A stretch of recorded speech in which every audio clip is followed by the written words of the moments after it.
Welcome back. We're I guess it's three girls and a dad today. We're gonna review Men in Black International, going on behind us, and then also Life of Pets 2, which we saw over this Father's Day weekend. By the way, happy Father's Day to all you dads out there. Being responsible, watching, and trying to get some insight onto what films you can take your children to, kids, and it's good. So once again, the purpose of this, we just want to be able to offer not only our reviews, but to safeguard viewing of, giving parents an option to learn how safe, morally wise, these films are and whatnot. So we're doing this for y'all, and we just once again enjoy film. So Men in Black International. So real quick, as far as the level of violence, innuendo, adult behavior, things like that, it was a little heavier than I would have liked, but it is sort of reminiscent of the Men in Black franchise. There was a very, not just suggestive, but post-event of relational, and it's kind of interspecial, so that was a little unsettling. And then also their language was pretty moderate, but it was there. It's a PG-13 film, and there's even suggestive drug use in the film. So, you know, be aware. The violence is on par with the Men in Black franchise. Some of it, what did you guys think of, like, the aliens, the way that they could change matter? I thought one of the scenes was could have been a little freaky for younger viewers. This one didn't see. The older girls did go and see Men in Black. I saw Life of Pets 2 with this little one, but absolutely I wouldn't have taken my youngest to go see Men in Black, you know. But yeah, there was an alien race that can change matter into its three states: solid, liquid, and gas, and it performed some of that on living beings, and so it was a little gross. Yeah, see, so there you go. There's your fair warning. It's up to y'all if we'll get into it, but if you are fans of Men in Black and are aware of what to expect, it has more of that. But once again, I was a little surprised about some of the suggestive behavior concerning adult relations in the film. So there you are. Alright, so on to the review. So, big girls, you've got your glasses, you're ready not to be neuralized. If you're deneuralizing, sunglasses on. Here's my, let's just That's your neuralizer? Yes. You're gonna erase everyone who's watching. And we'll end it that way. You want to end it that way? So what did you guys think of the film? It was a funny movie. I want to see it again. I don't know Really? why. Okay. Yeah, I liked it. Alright. What'd you think? Yeah, it was pretty funny to put that first. It was what? It was pretty funny. Rox like copied me, but it was just a funny movie. You thought so? Okay. I'll be honest, I've never been a big fan of the franchise. The first film, which we have playing behind us right now, that is my favorite.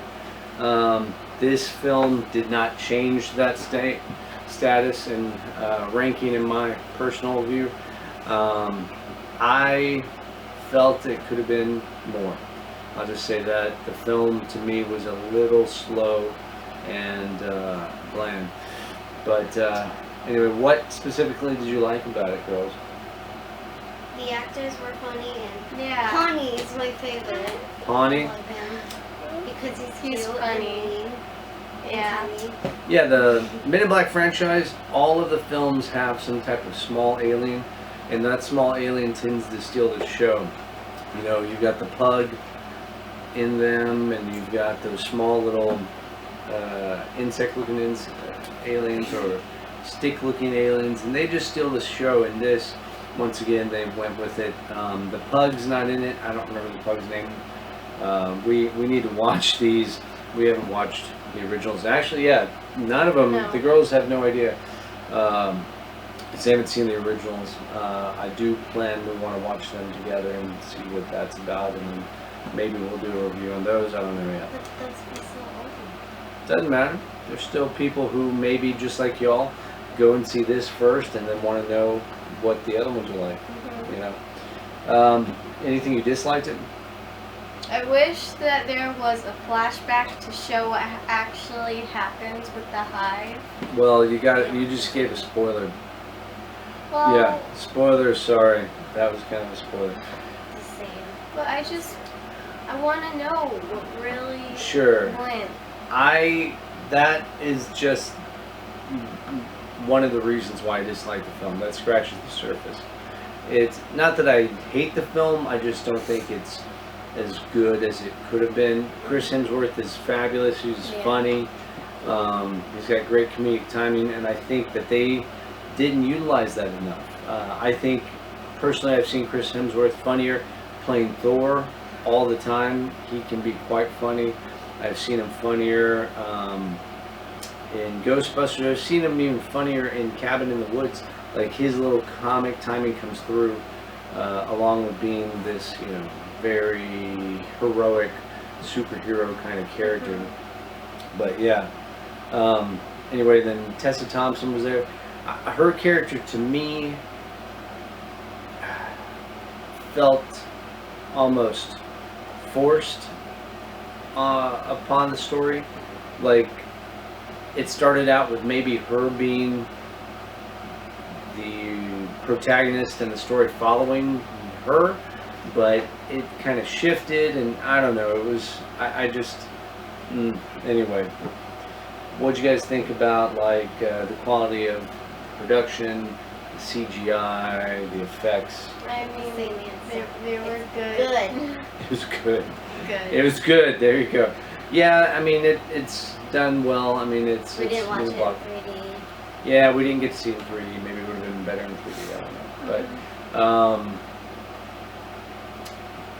I thought some of the sequences, personally, like, filmed today, I think the bar has been raised so high that maybe it's unfair. But I have to be honest, like, I thought some of the sequences were straight out of a standard action film from the 80s, action comedy film.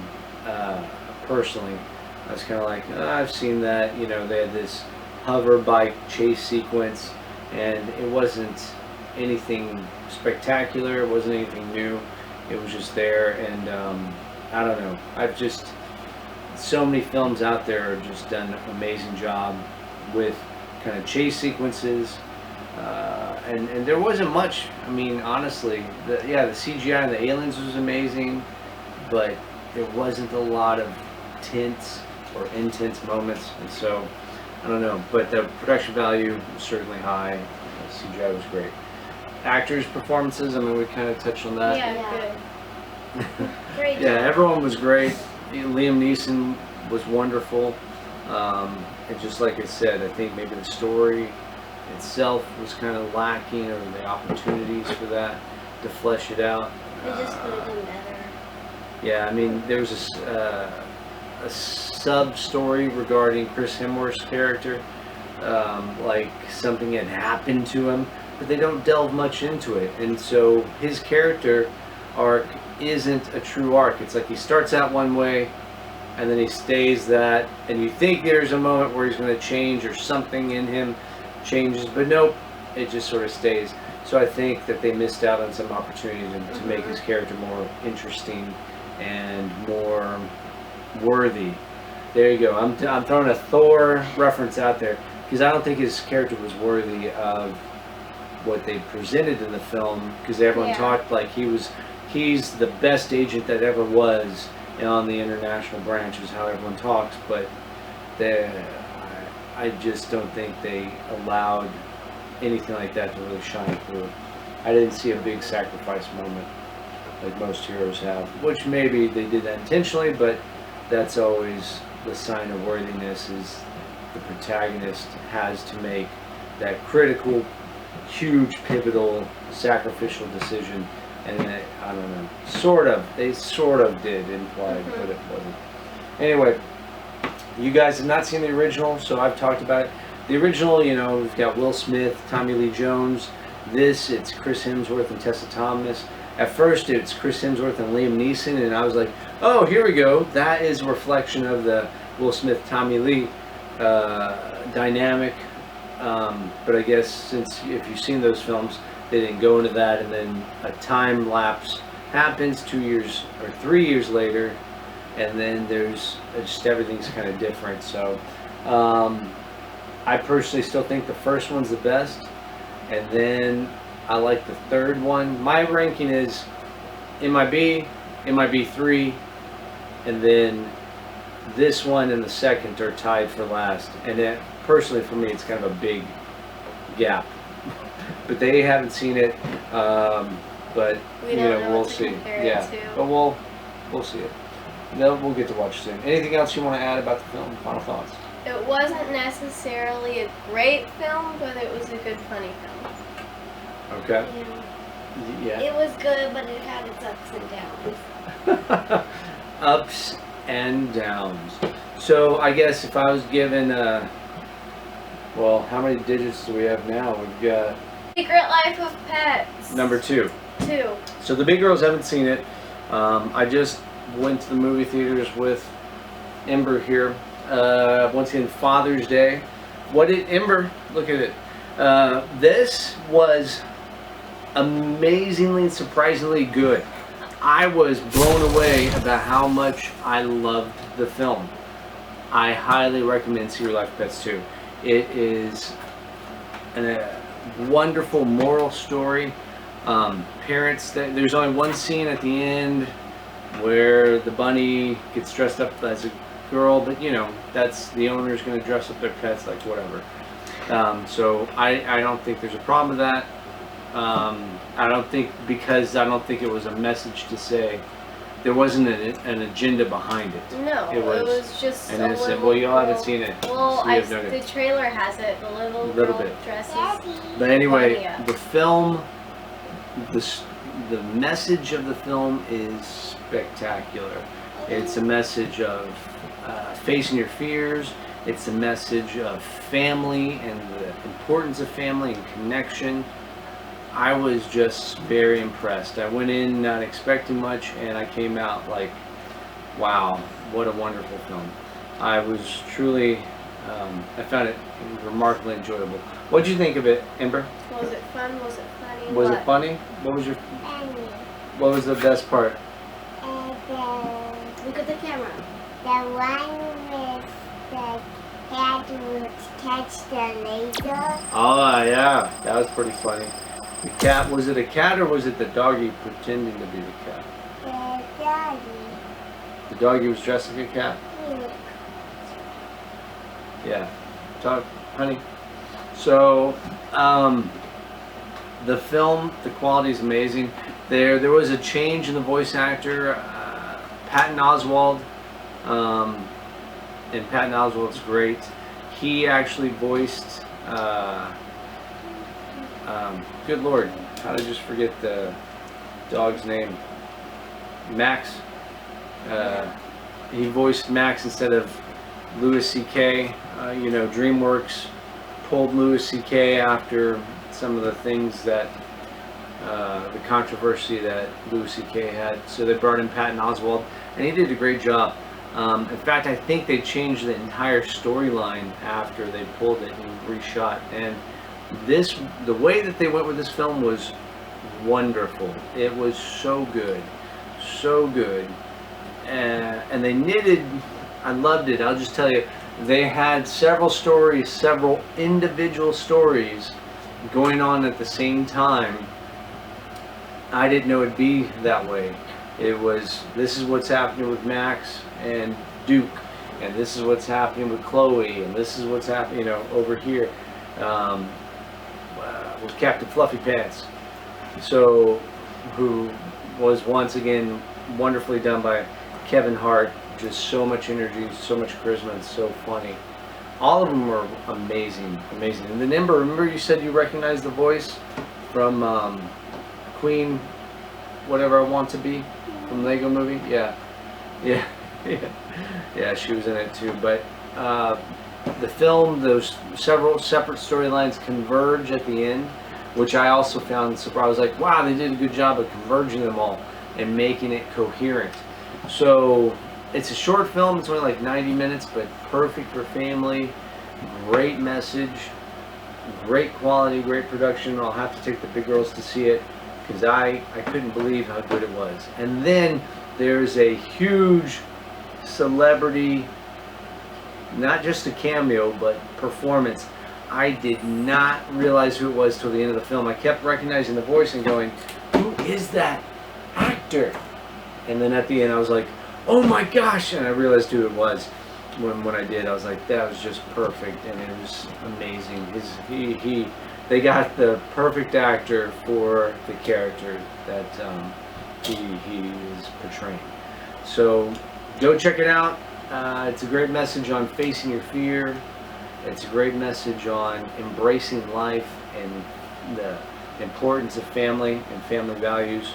So I think it's a movie that should be supported. There is no political agenda, once again. I guess you hear that a lot from us, but it's because we just want to enjoy films without that. And hopefully, I think movie studios are going to start to see that the dollars are going to go toward films that are just about the quality and enjoyment of the story and storytelling, and this medium of storytelling, which unfortunately is kind of dying. And we need to, if you love movies and you love good stories, support your theater, support going to the movie theater, take your family, even go to dollar theaters. There's dollar theaters all around, and have a good time. So anyhow, final thoughts on that. Have fun, go check it out. And once again, we'll be reviewing more films later. If you have any that you'd like us to review, let us know. If there's any, once again, if you disagree with anything that we say, let us know and let us know why. That's the beauty of kind of free speech and free thought. We get to think, and perhaps you'll have a great point that I have not considered and my girls have considered, and it'll help us look at things differently. Because a lot of ways film can be art, and that's what we want to represent and support. So thank you so much. We'll see y'all next time. Bye. Say bye, Amber. Say bye-bye.